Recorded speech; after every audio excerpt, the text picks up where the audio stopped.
اهلا بيكم. في الفيديو اللي فات اتعلمنا ازاي نجهز السيت اب بتاعنا البايثون والفيجوال ستوديو كود. لو لسه ما عملتش كده انزل هتلاقي اللينك في الوصف. فمن غير كلام كتير يلا بينا.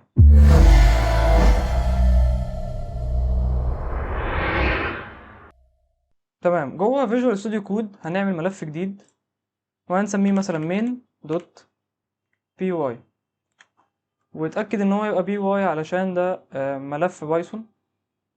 هنا هنكتب امر بسيط جدا وظيفته انه يطبع اي كلمه هنقول له عليها، مثلا print، هنفتح قوسين ونحط جواهم علامتين تنصيص. اي حاجه هنكتبها جواها بايثون بيعتبرها كلام وهيطبعها زي ما هي. هنكتب الجمله الاشهر في تاريخ البرمجه وهي hello world، وبس. اول ما تيجي تدوس رن هتلاقي كلمه hello world طلعت لك هنا، اتطبعت هنا. طيب ايه اللي هيحصل لو احنا نسينا حاجه؟ تعالوا نجرب مثلا نشيل القوس الاخير ده وندوس رن. لو جيت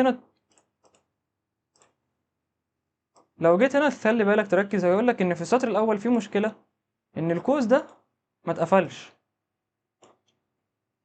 تمام، السنتكس ايرور دي هي اشهر رساله خطأ ممكن تشوفها في حياتك كمبرمج. الرسالة دي مجرد طريقة من بايثون بيقولك ان هو تاه، وبعت لك رسالة الخطأ هنا بيعرفك ايه اللي حصل بالظبط عشان انت تصلحه. لو رجعنا القوس تاني ودوست رن هتلاقي الكود اشتغل معاك.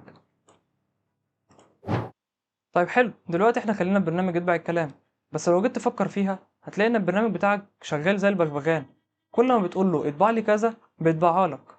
طيب ازاي انا اخليه يحفظ المعلومات دي ويخزنها علشان انا اقدر استدعيها في اي وقت تاني؟ اهلا بيك في اول مفهوم واهم مفهوم في البرمجه عندنا، الفاريبلز او المتغيرات. اول واهم حاجه بنتعلمها هنا هي الاساينمنت ستيتمنت، جمله الاسناد. شكلها بيبقى عامل كده: x بتساوي 1. لو جيت تبص هنا الجمله دي بتلخبط ناس كتير جايه من خلفيه رياضه، لان علامه يساوي هنا مش معناها يساوي زي الرياضه، لا، في البرمجه تخيلها زي سهم بيتجه من اليمين للشمال.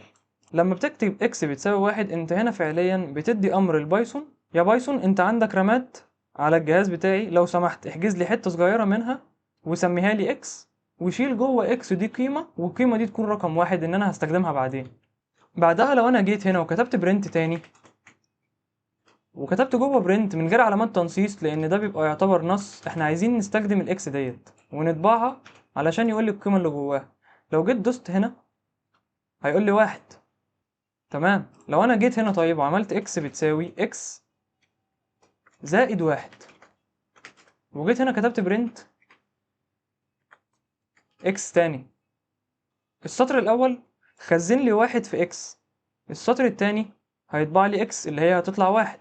في السطر التالت اكس بتساوي اكس زائد 1، انا هنا بقول له خد القيمة القديمة اللي في اكس اللي هي 1 واجمع لي عليها 1. الناتج الجديد اللي هو رقم 2 خزنه تاني في نفس المكان اللي هو اكس.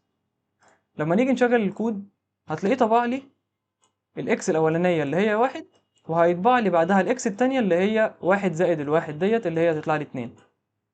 اللي احنا بنعمله هنا ده بالظبط زي ما احنا اتعلمنا الكتابه. في الاول اتعلمنا الحروف، بعدها الكلمات، بعدها الجمل، بعدين الفقرات، لحد ما عملنا في الاخر قصه. احنا دلوقتي في مرحله الكلمات او الجمل في البرمجه. اكس بتساوي 1 دي جمله برمجيه، بس واحنا بنتعلم الكلمات ديت في كلمات مقدسه كده بايثون ما ينفعش ان انت تقرب جنبها خالص، دي اسمها الريزيرفد ووردز. عايزك تتخيل معايا ان بايثون ده كلب.